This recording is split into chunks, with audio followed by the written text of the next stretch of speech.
At InDigital, we know the public safety professionals hold themselves to a high standard. In fact, standard doesn't do it justice. In over 25 years working alongside you, carrying millions of calls over our IP networks, your dedication has inspired us. That's why our ESI Net goes beyond industry standards, not only I3 compliant, but designed to adapt to future development for a network you can count on when it matters most. Learn more at indigital.net. It is a new day for 911 professionals. They have gone from the most important person you will never see to the most vital piece of public safety. Truth be told, they always have been. The curtain has been pulled back, and they are sharing their stories. Welcome to Imagine Listening. Your Worst Day is Our Everyday by Ricardo Martinez II, and narrated by myself, Ricardo Martinez II, and distributed by Beacon Audio Books. Copyright 2023. That's right, everyone. Finally, I can let everyone know the rumors are true. Imagine Listening, Your Worst Day is Our Everyday is now available as an audiobook on Audible, and it's a long time coming. Very excited. Not a lot of authors get the opportunity to voice their own book, but I had the honor and privilege to do so. So thank you to Beacon Audio Books, as well as my publisher, Titled Town Publishing, for everything, but especially all of you for making the I Am 911 movement, as well as Imagine Listening, what it is today. I appreciate you all more than you know. So go ahead, head out, stream it, download it, however you consume your audiobooks. Imagine Listening is now available. If Within the Trenches has ever taught you something, open your eyes to what it is like to be a 911 dispatcher, or has inspired you to become one, then help support us and join our Patreon. Get exclusive bonus content, one-of-a-kind swag, discounts on merchandise, ad-free early access to new episodes, and much more. To join, please visit patreon.com/WTT podcast. And if you're an industry partner, we have something for you as well. And now, for the show. This is Jordan, and you're listening to the Code 7 Podcast Network.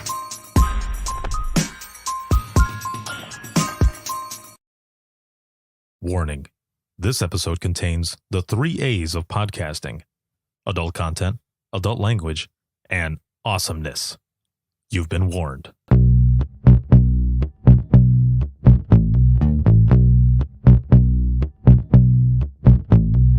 Welcome to Within the Trenches, true stories from the 911 dispatchers who live them.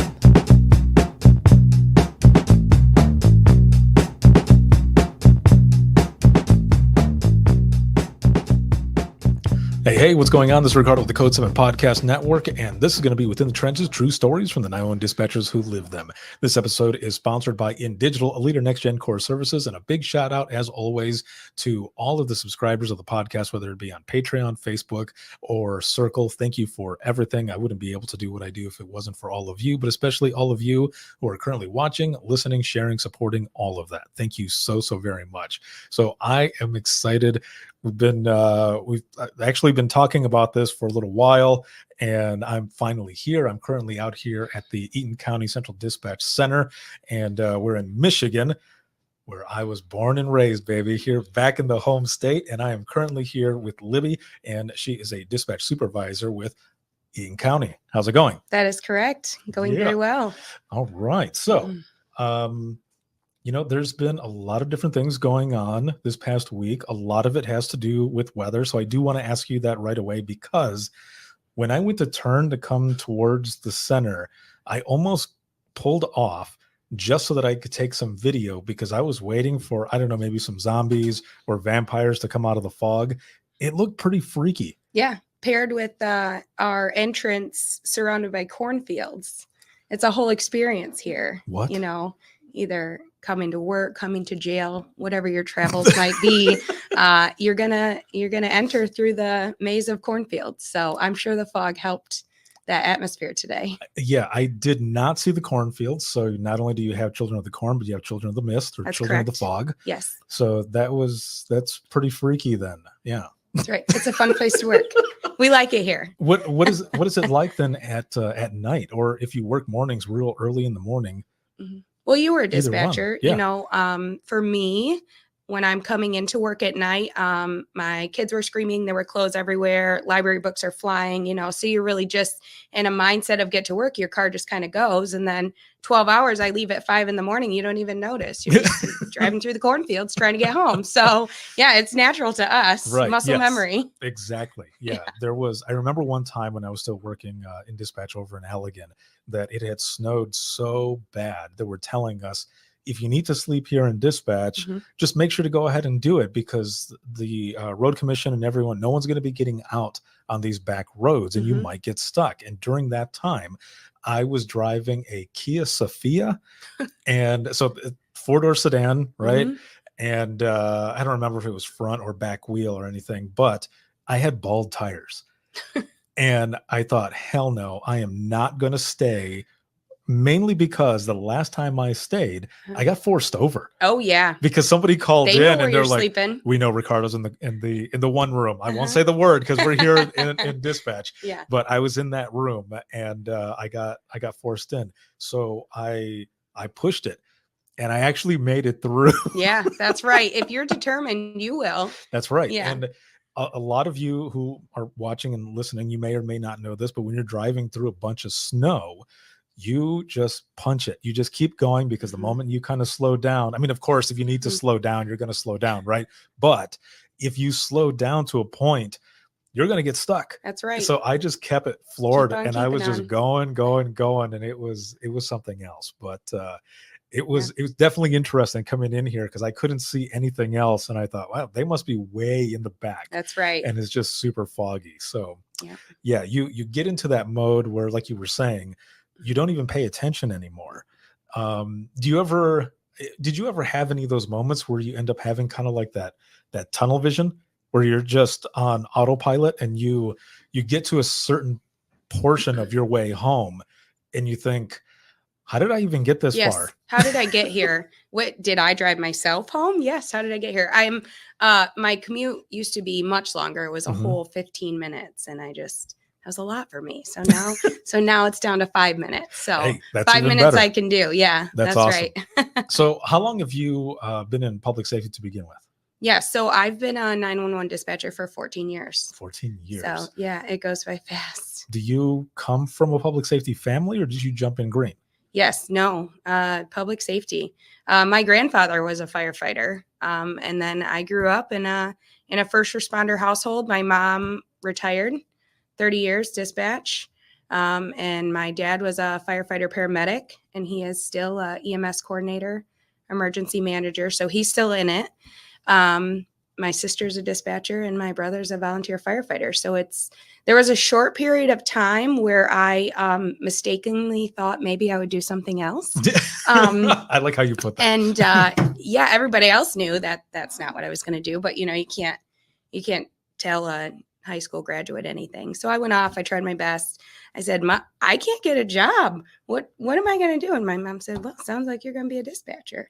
And so there we go. There we have it. And, I've never looked back. So. Wow. Yeah. So born and raised then. You born come straight from public safety family. So growing up, what were some of the things that you remember, I guess, hearing? Yeah. So we were real lucky. We did get the fun parts of it. We had dinner at the fire station, and we rode in the fire trucks, and we knew the cops, and we got to go see mom at work and, hear the radios. And so we got all of the cool stuff, that now my kids are experiencing. But, we also, I think, got a real dose of the real world from a very early age, probably a lot earlier than most kids. My parents worked shift work. Sometimes it was just dad home. Sometimes it was just mom home. Sometimes dad was at our softball game. Sometimes it was just mom at the hockey game. That was all very normal to us. We knew the world was bigger than us. And if my parents had to be somewhere else helping somebody else, that was just kind of natural to us. We didn't think it was a disadvantage or anything. And my parents always taught us that while everything wasn't perfect, we had it a lot better off than most people. We were very lucky. We were lucky as kids. We were lucky as a family where we got to grow up. So, Oh man. yeah. So you have all of these experience and everything. Mhm. However, I do have to ask, growing up, let's say towards high school and everything, I mean, could you even get away with anything? Was it Well, possible coming from yeah. public safety family and Yeah. knowing everyone and them knowing you? Yeah, I think I was the first. I think I got away with maybe more than my siblings. And I do think sometimes too that they were focused on them. And, I was just kind of in the background, they didn't hide it as well as I did. We all did the Oh, same things. I just hid it so much better. So I think that was the blessing of being the oldest and being the first. So, but one thing I think worked on me that maybe didn't work so well on my brother and sister is the scare tactic worked on me, and if you go out at night after, I went to Michigan State University, mhm. and my mom said, if you walk alone at night, you will get robbed or, other things. And I'm like, Right. oh man, she must know, right? She's the one taking all these phone calls. My brother and sister were like, okay, I'll try my luck. I'll be fine out here. They're Right. yeah. My brother and sister are, I think, sometimes more street smart, that kind of sense where I'm Yeah. a little more book smart. And I'm like, hey, my mom wrote the book on dispatch. If she says bad things are going to happen, I'm going to do what she says. So that worked on me. So, yeah. Oh man, that's awesome. Mhm. The reason I asked too is because I don't come from a public safety family or anything, but because I grew up in a smaller town, everyone knew everyone. Mhm. And my dad knew all the officers mostly because he would go with migrant families to like different court cases or anything to interpret for the Mhm. courts. And then he became a gang specialist for troubled youth and all of this. So everyone knew my dad. Mhm. And also, I drove a jet black 1983 Z28 Camaro Uh-huh. and T-tops as well. So they Very saw you nice. coming. Yeah, everybody knew where I was at. Mhm. They knew the vehicle and stuff, so I really couldn't get away with things, but I was clever in in a sense where Yeah. there were some times that I could, but Yeah. otherwise, I would get home and my dad would say, "So, this or this." I'm like, I'm not going to make Can't anything lie up. about it. He Yeah, already knows. you got me. Yeah, I'm hit. So Yeah. it was interesting growing up, but that's why I ask you as well, Yeah. because you come from a public safety family. So Mhm. there's a lot of different things that come with that. So For sure. you end up deciding that you're going to go into public safety after all. You're going to go into the family business, so to speak. Yeah. And what was the family's response? Was it just, yeah, we knew you were going to, or they're like, that's great? Yeah. It was, everyone was on board, at that time. My sister, that's the only thing I would say maybe that separates me from the rest of them. Mhm. They all did field work, firefighter, EMT, even my mom, she Yeah. worked the road for many, many years. My sister thought maybe she was going to go into nursing. So they've all been in it, hands on, see it, smell it, all that kind of stuff. Yes. I knew I will give you this much, but I'm not leaving this dispatch room. So I knew that, I didn't want any part of that, but it's a whole family, police, fire, EMS, all of it. So I could ask any of them questions. If, there's not a question I could think of that someone in my family couldn't answer. And so it really was just this built-in, the smarts of it. Yeah. The I have a question, you have an answer. Also, the feelings of it, the mental health of it, they can relate to that dark sense of humor, we were talking about. Yes, they all have exactly. it. You're not awkward. You don't feel left out when you're with your family, when you're cracking jokes like that, because they're all laughing too. Right. Yes. And so it really is like a sense of comfort, and we can all relate to each other. Damn. Well, so before we get a little deeper into your story and what it was like for you in the beginning, thinking about growing up and coming from a public safety family, do you have any core memories from that, whether it be, something that happened while you were visiting in dispatch, or if you did any ride-alongs, do you have any of those core memories? Yeah, Mhm. I do. I would say, ironically, my dad was a firefighter paramedic here in Eaton County. So that was a cool experience. It was about 18 months that our careers overlapped here before he retired and got off the road. But um, there are very few like stories that I remember Mhm. myself. Like I was on the phone, I took this call. I don't really have those. Um I don't know if that's a coping mechanism. I don't really remember stuff like that. But I remember events. I remember big events. I remember the riots Mhm. at MSU, and my mom worked those. And all these officers that I knew that now look so different. They're in riot gear, and they're on the front papers. And we grew up there, East Lansing, MSU. And then I eventually went there. And so to kind of see it in that different light, and to see, my mom working through that and her officers working through that, that was different. And then I will say my dad was involved in a pallet fire here in Eaton County that was quite severe, and didn't know maybe the outcome of a few moments of that fire. And while I was not in the business, I don't know if anyone else, has a firefighter for a dad or a mom Yeah. for a dad.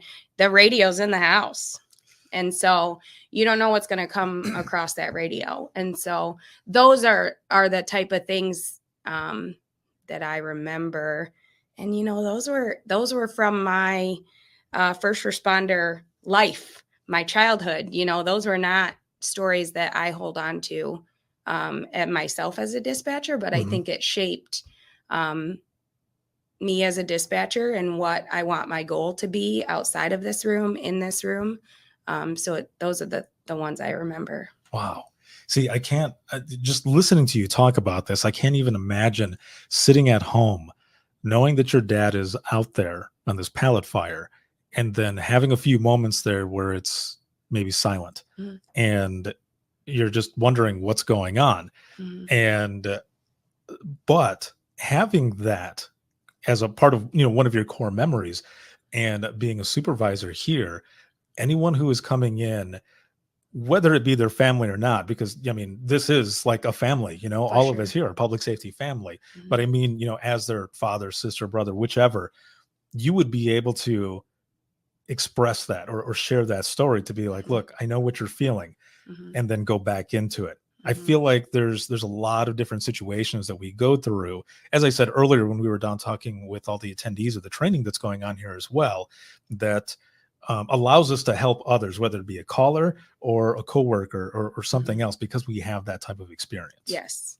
Yep, exactly. And to because you do, whether you've ever met the officer on the other end of the radio or not, or spoken to that firefighter, maybe this is your first time, it doesn't matter. Because here, when you're behind the console, you're in charge of them. You Mhm. are a parent, guardian, mom, dad, whatever you want to call, label yourself as, but they're all family words, Mhm. and we're here to take care of you. And so regardless, any sort of loss or injury or fear in their voice, you feel that.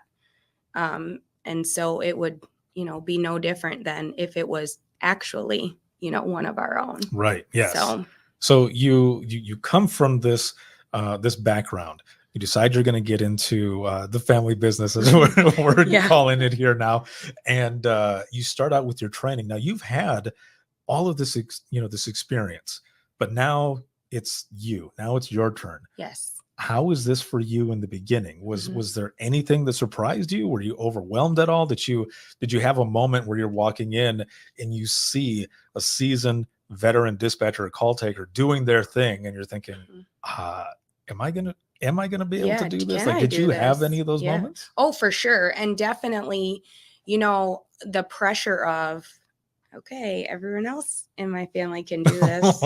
Am I going to be That the is a one lot of who pressure. can't, Yeah. and so it's different, I would say how many things happen at once, and not just physically, but also, your emotions. It's not the phone rings, you hang up the phone, you dispatch an officer, and we're done and on to the next. It's all at once, you know, and you're, especially as a supervisor, anything that you're doing, you're trying to focus on and do well. And then you're also watching all the other people in your room. Are they doing what they're supposed to be doing by policy and procedure? Is their voice changing? Or is this affecting them? Do I need to step in? You know, it's so many things just all at once that you can never explain, I believe, fully until someone gets in there and is doing it. And to feel the emotions and to have your hands going different ways, and one's on the phone and one's on the radio, and my emotions, their emotions, it's not something you can accurately describe until you're in it.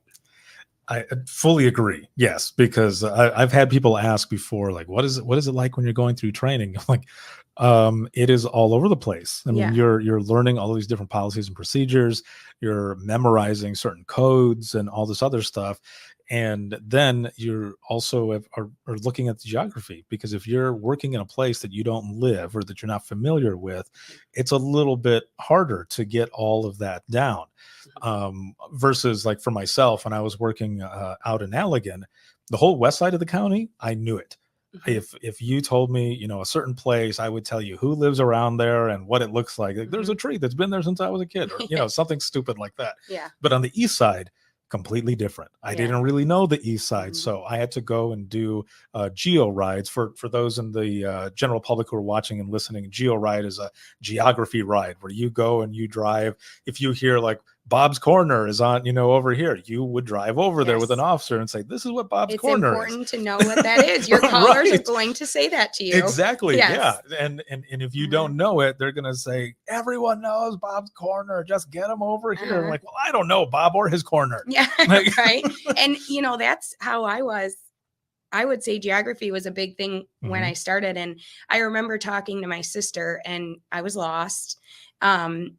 And I was getting directions from her, and she said, you know, where are you driving? I'm like, I'm on the highway.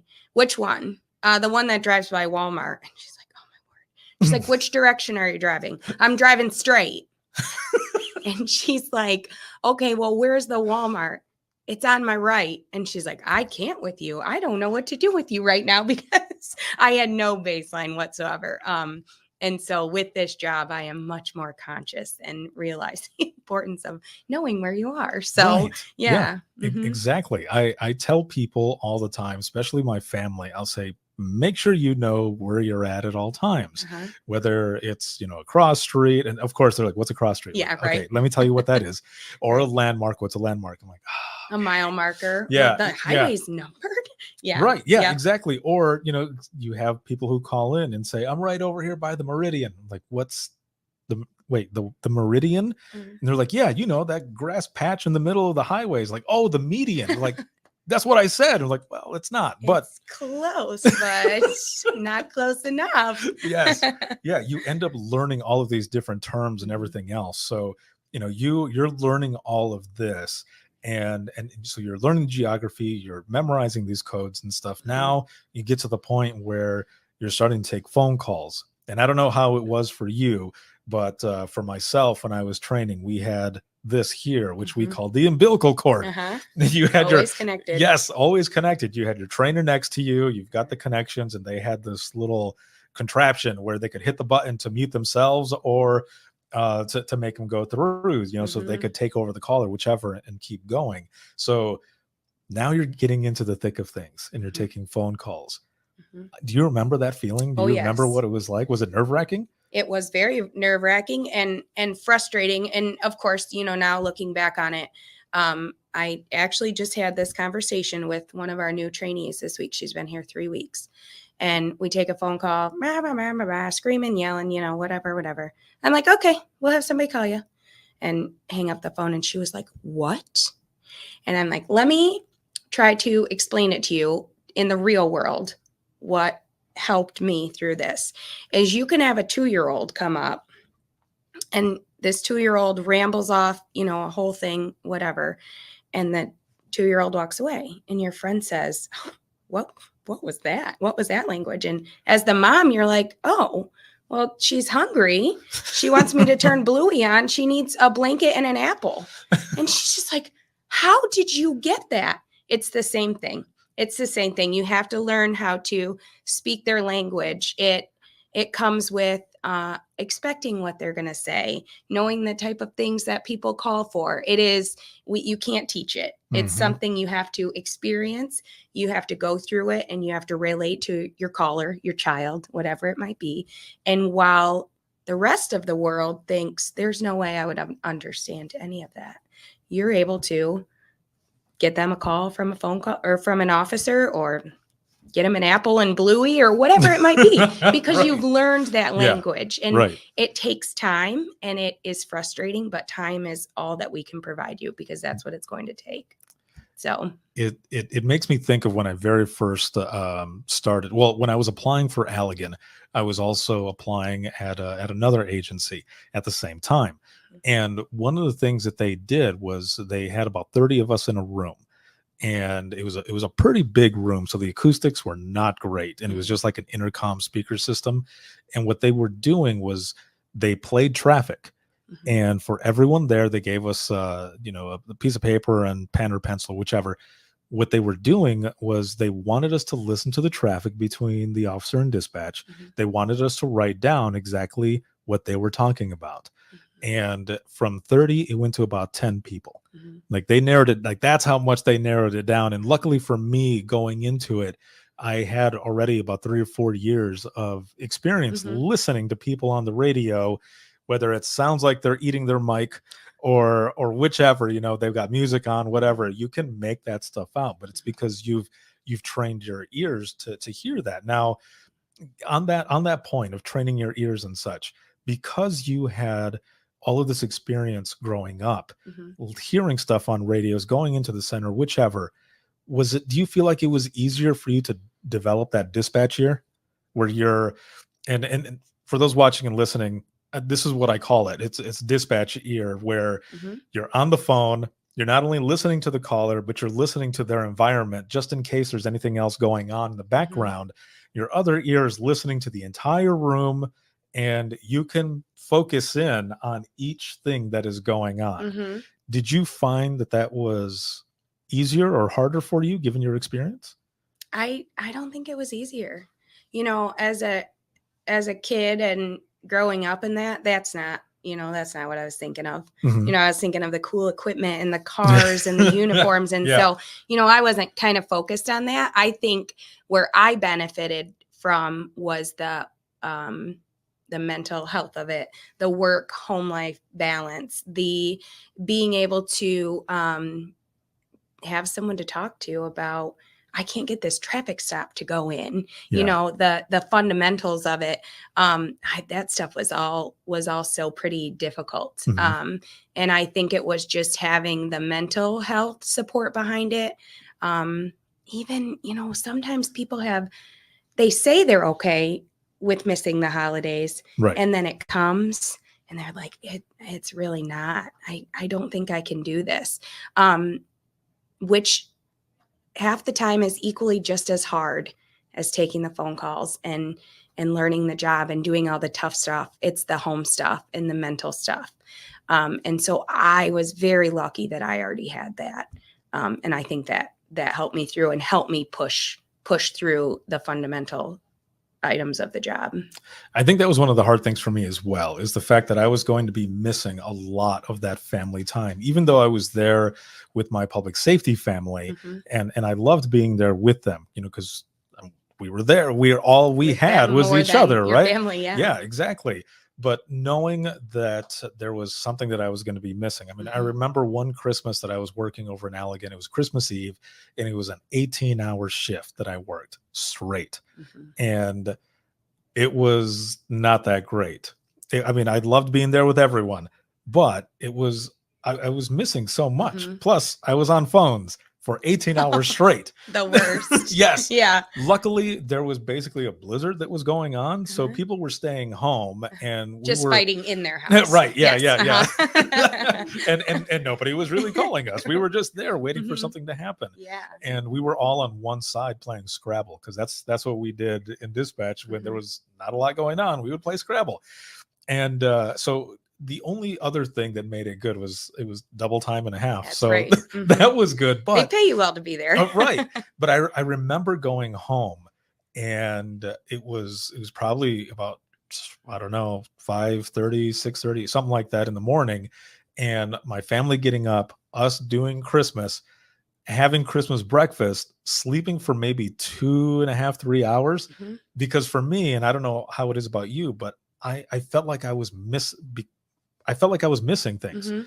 So I didn't want to sleep that much. Yeah. for sure. So yeah, it was on me, but I didn't want to miss that much more with my family. So Mhm. I had only that little bit of sleep, got up, we opened up a few more presents, and then my ass went straight back to Right. dispatch Yep. and worked again.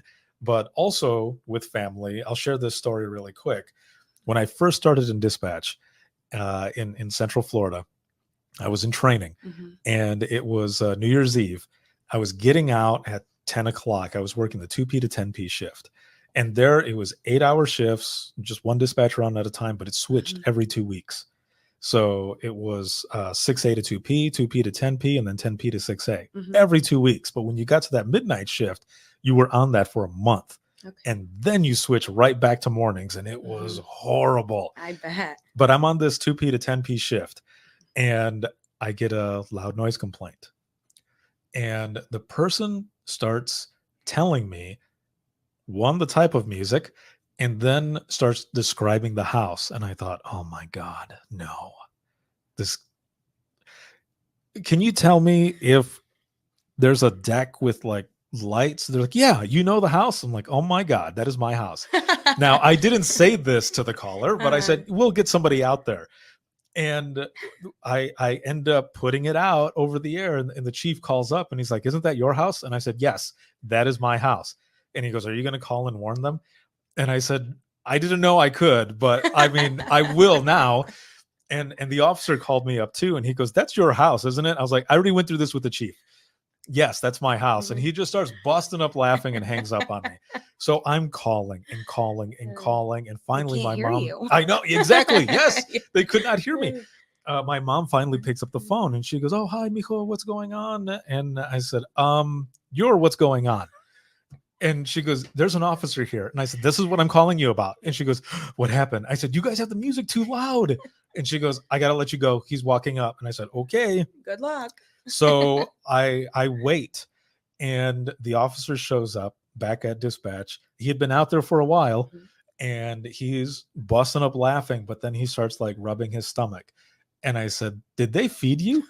Of course they did. He goes, I got tamales, man. I got all kinds of stuff. I didn't bring you a plate back I was because gonna you're already say, leaving. meanwhile. Yes, yeah, Yes. I was already going to be heading home. So those are some of the things that I miss, but missing that time with family, like that part, I don't miss at all. And that was really hard. And I think a lot of people getting into this profession, sometimes that's something that's really hard to deal with, where when they find that out later, even though maybe they were told that, they decide, I don't think I can do this because I'm going to be missing too much. Do you kind of feel like, is that kind of the same like everywhere? I think I don't feel like that, especially with my family.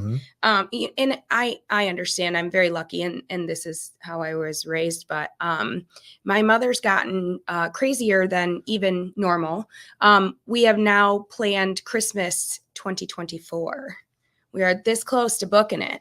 So yes, exactly. January 25th. That's right. But she's retired. Hi, Mom. The only one. Hello, Mother. Yeah. She was in, ironically, a hospital bed looking for this live cast of this. I had to tell her, no, Mom, they might have to edit it. Lord knows what It's I'm going to say. pre-recorded. That's right. And so, we're already trying to plan ahead because we know, right? We know my dad's still going to be working. My sister's a dispatcher. My brother's on the road. Like, there's no way. And so we just, for us, Christmas is whatever day we make it. Yes. And then I have my in-laws who that is not how they grew up, how my husband grew up. It was Christmas Eve and Christmas, and these are the dates, and that was not normal to them. But they just picked it right up. and so we talk, what day is Christmas this Yeah. year? Because it's not always on the 25th, and we have just always instilled it in our kids very early, that we do the holidays when we can do the holidays. And, sometimes they're lucky and Santa comes early, and sometimes they drew the short straw and he's not coming till the 28th, And so Right. it's just normal to them, and you spread it out, and you make the celebrations longer, or you do Thanksgiving on Saturday. And so I think it is just your mindset and kind of what you're used to. And I think that it won't be easy for everyone. Right. It really won't be, especially when you start talking about family traditions. And we always do this on Thanksgiving, and that kind of stuff can be hard. But I just try to think about the things I get to do because of the job I have. Nice. And the field trips and the games, and I'm in my kids' classroom every week. And that's not something I would get to do if I worked Monday through Friday, 8 to 5. So it sounds like with some people that might be the case, but it's more so they find that out when they're in their training stage, because they're working, like they're here, like during those shifts and everything. Mhm. But you go through it, you make the best of it, you figure out how to do it. We did the same thing. We had, holidays on not always the same holiday or whichever. And, we do this because, it's going to sound cliche, but it's true. It's a calling. That's now, right. Did you find, because I will say we don't do it for the money. It's not for the money. because a lot of places you don't get paid as well as you should, right? For the work that we do. But there's more to it. It's us being a part of something bigger than ourselves, and helping those that are out there who are looking for help, who need help in their time of need. So, going from there, you've got 14 years and everything throughout all of your time, and kind of looking back as well at the same time. Do you feel like there was a moment, whether it be a phone call, something that happened in dispatch, or something where it solidified the fact that you were where you're supposed to be? I don't know.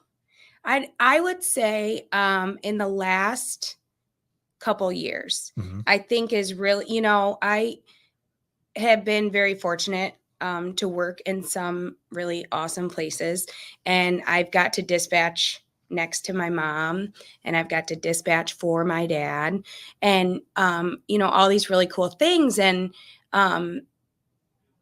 it was just kind of like, yeah, we've always done this, right? I'm doing what I'm supposed to do. Yeah. And so then, here at Eaton County, we really encourage bigger things. Get out of the center. What are you passionate about? What do you want to do for this industry? Not just our center, but our industry.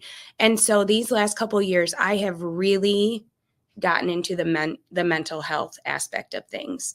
I want people to know how lucky I am that this is my career, and this is how I get to raise my kids. And I want people to know how to take care of yourself mentally. And you're going to have line of duty deaths, and there's going to be tragic events that happen in your cities and on your campuses and stuff like that. And times are changing, right? This is not how mental health used to be. My parents did not get this. They got none of this. And so now, myself, this kind of generation, we're talking about it more. We're doing more things. We're making things happen. This next generation, I want it to be just as natural and as normal as how to operate the phone, because that's where we need to go. If we're gonna show this as a career and ask people to do this for 20, 25, 30 years, we owe them to leave this job with what they came with, whether it be your happiness, your health, your family, divorces, or missing huge chunks of your kid's childhood. How do we get through all of that and I am very lucky. We're very lucky here at Eaton County and the opportunities that we have. But if we can push that and make that normal, more people can experience that.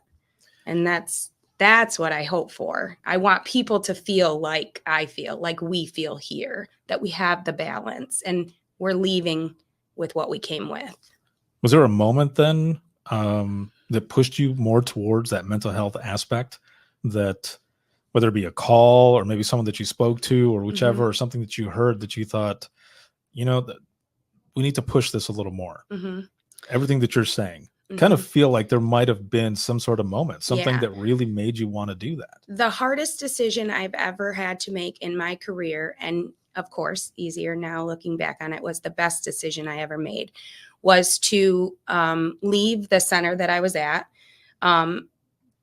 For many reasons, that was very hard. But the biggest reason was my mom was there, and I left her. And I left her because at the time I had a 1-year-old, and I was not being an equal wife, mom, and dispatcher. Equal, would be minimum. I would say, we always say here, like, family comes first, no questions asked. Right.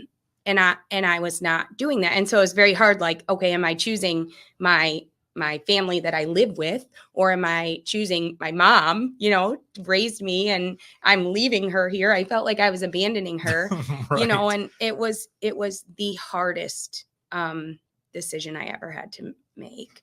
And now looking back on it, now I'm here, and now I'm doing what I want to do with my career, with my marriage, with my kids.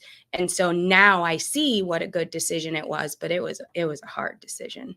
And it wasn't even a decision on the radio or on the phone, or isn't that ironic, Right. So for me, it was really this drive to be the best I can be at work, but I also need to do that at home.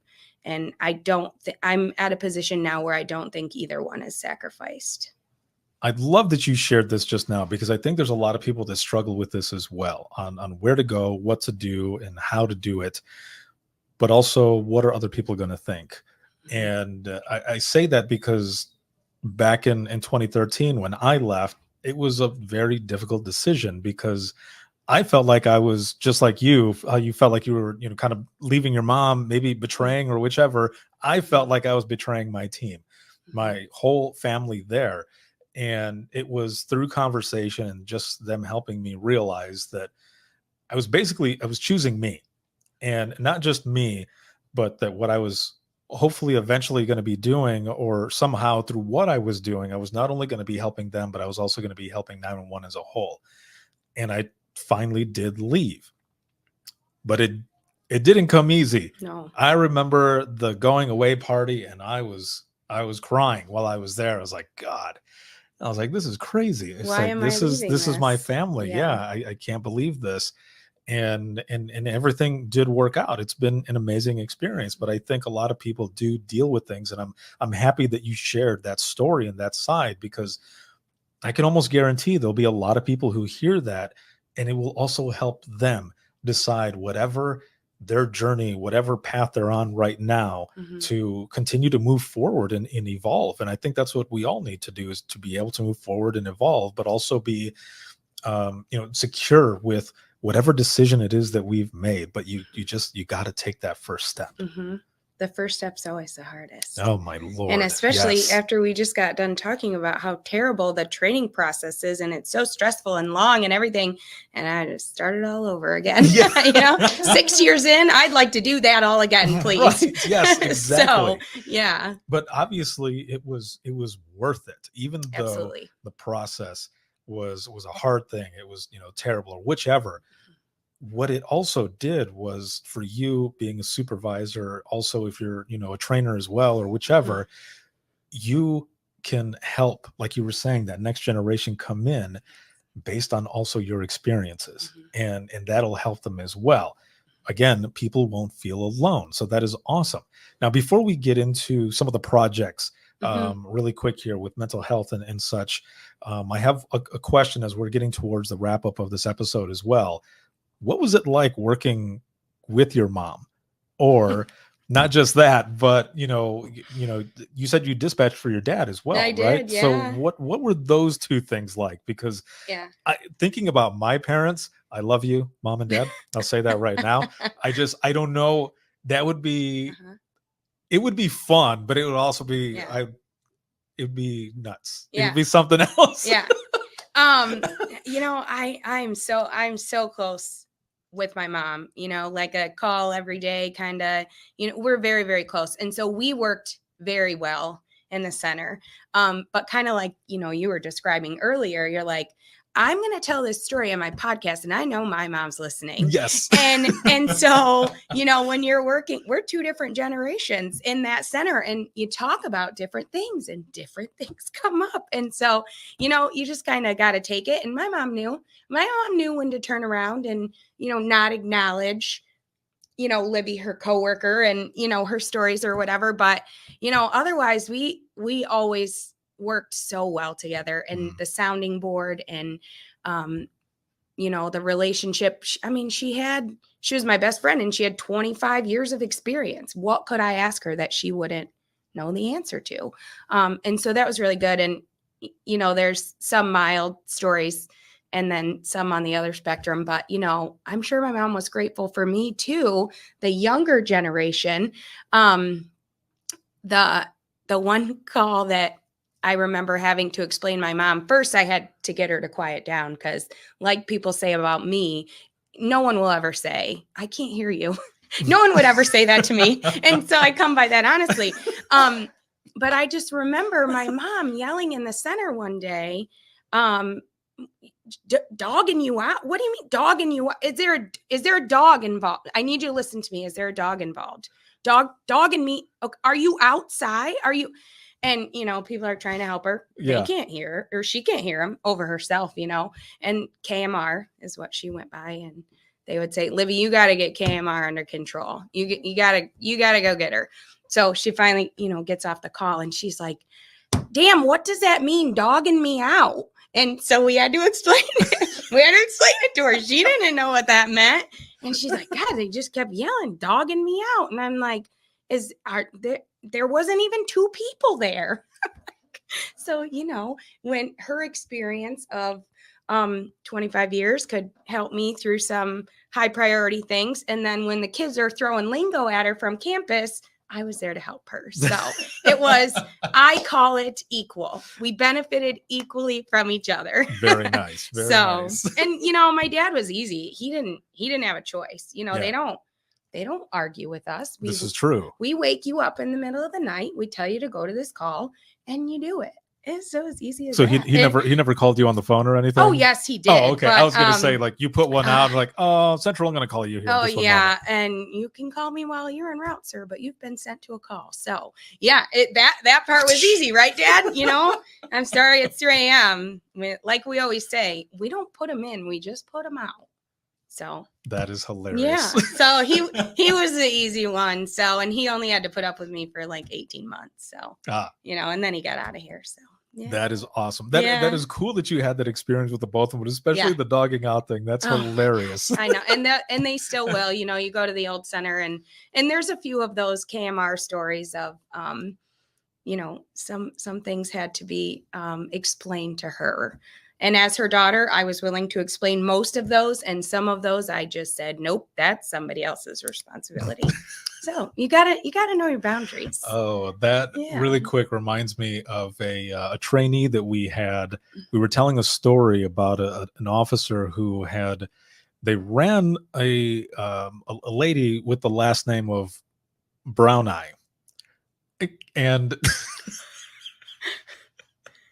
the supervisor that was because I wasn't a supervisor yet, but the supervisor was working on lien. And for those watching and listening, in Michigan, it's called lien. This is for like your NCIC searches, your warrants, and license plate checks, all that stuff. And so the officer had sent me a message, and he's like, you need to listen to this last name. And I said, okay. So I told the supervisor that, and he says the last name, last of Brown Eye, and we all start busting up and stuff. And she goes, I am not going to say that name back. I was like, dude, you have to. it's your job. You have to say it It's back. required. Yes, but when she said it back, she goes, Central, in reference to Miss Brown Eye, and which made it even more funny. But we're telling this story later on, or I'm telling this story later on to a trainee, and she goes, she's not laughing, and I'm just, Come brown on, eye, pick up on the humor. you know. Yeah. And she goes, I don't get it.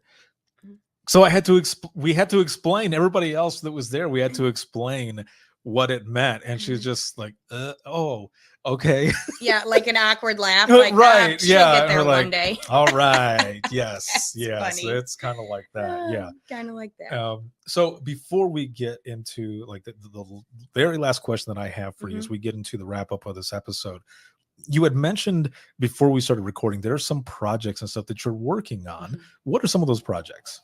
Yeah, so my passion is the mental health part of it, you know, and the mental health the mental health part of it, the work-life balance of it all. And so finding these trainings to send our people to, teaching them how to build a career out of this and a home life out of this. And so I'm happy to see the push from Nina, from APCO, from all these other training institutes that we really are focusing on mental health. It's such an important part. But then also we have to deal with the mental part of just your dispatcher, just them as a person, and how this family responds to family emergencies. And so one project that I'm really passionate about and just getting started is called the Phoenix Project. Very cool and, name, by the way. Yes. I dig that. And you can look it up and see the history of it. And Dave Larton, who is a man of all trades, has recognized that there needs to be mental health for dispatch centers after these incidents happen, after these big incidents that we're all dealing with across the country, active violence, and you know, the biggest and the baddest of the ugly. And so what are we doing for these dispatchers in these dispatch centers the day of, the week after, when the anniversaries arise? And so, you know, just these people that I have been humbled to meet and to just kind of start, you know, you always, when you see these people who have 25, 30, 40 years, who have been involved in Sandy Hook, in 9/11, in the incidents in Maine, in Maui, all of these places, these are all people that I've been humbled to meet and try to put this together to start taking care of us. And not necessarily, not to exclude them, you know, police, fire, EMS, not to exclude them, but we know we're different, right? And we require different things. And so this is really a push to start taking care of the dispatcher and start taking care of the dispatch center. And so really helping these people through these incidents, because unfortunately there's a large group of us who know how it feels. And who know how it feels to go through this, how you felt a week after, what you needed, what you didn't know you need. And so I'm really happy to see the desire for this, and am like so proud of Dave to recognize, to have this idea, I want to do this, and going out and finding the right people to help do it. So it's That's cool. awesome. It's just starting, and it's like, you know, when you hear about it, you're like, well, of course, why has no one thought of this before? And so it's, you know, we want to look out for our people. And so we're just trying to figure out how now. So we're getting there. That's we're awesome. getting there. So Yeah. the Phoenix Project. The Phoenix Project. Look it up. Look up all these names of just amazing people who are so good at their job, who, you know, even today are just so deep in it, trying to help their people and take care of their center. And they want that for other centers too, to be prepared in the aftermath. So damn, that is awesome. Yeah, super cool. I look forward Super to cool. learning more about it and hearing more about it as the you know, the time progresses and everything. Yes. Excellent work. Yes. So the final question that I have for you as we go into the wrap up of this episode, and it's been awesome to have you on here and hear thank your you. story and everything. with all of the experience that you have over these 14 or so years that you've been in public safety, if you could go back in time to talk to yourself at the beginning of your career, what advice would you give yourself? I would say that it's going to be hard. It's going to be hard. You're going to take hard calls. You're going to experience hard things. And it's okay. Because 14 years ago, mental health is not anywhere near even where it is today. And so I think, unfortunately, we're in an age now where it's not if it's going to happen, it's when it's going to happen. Mm-hmm. And so we have to get past that it won't happen to me attitude and be prepared. Be prepared mentally, be prepared physically, and don't be afraid of it. Be prepared for it, because it's your job to take care of everyone else when that happens. So yes, you need to be prepared for that, but also you have to take care of yourself. Don't forget that part of it. This is not a public service job that you have to give up everything about yourself for. Who you are will make you better at the job. Husband, wife, granddaughter, mother. Relate to these people that are calling you and know your worth. Help them take care of their mental health, but then take care of yours too. That's what I would say. Awesome. Excellent. Thank you so much for being on. This has been a good time. And for those who are watching and listening, if you have any comments, questions, or you want to be a guest on the show, you can email us, and that's going to be wttpodcast@gmail.com. And you can follow us on all the social media. The easiest way to do this, though, is simply go to links.co/WTT podcast. And that's links with 2 Y's.co/WTT podcast. This live broadcast, actually, this episode, this isn't live. Sorry, Mom. Yeah, sorry, Mom. You've been looking for us. This broadcast, that's why that popped in my head. This broadcast has been sponsored by InDigital, a leader Next Gen Core Services. And you can see this on Facebook, YouTube, as well as X and LinkedIn Live. And then you can listen to the flagship show 24/7 on Apple Podcasts, iHeartRadio, Spotify, your favorite podcasting app, and withinthetrenches.net. Have a good one, everyone. And we will see you all in the next one.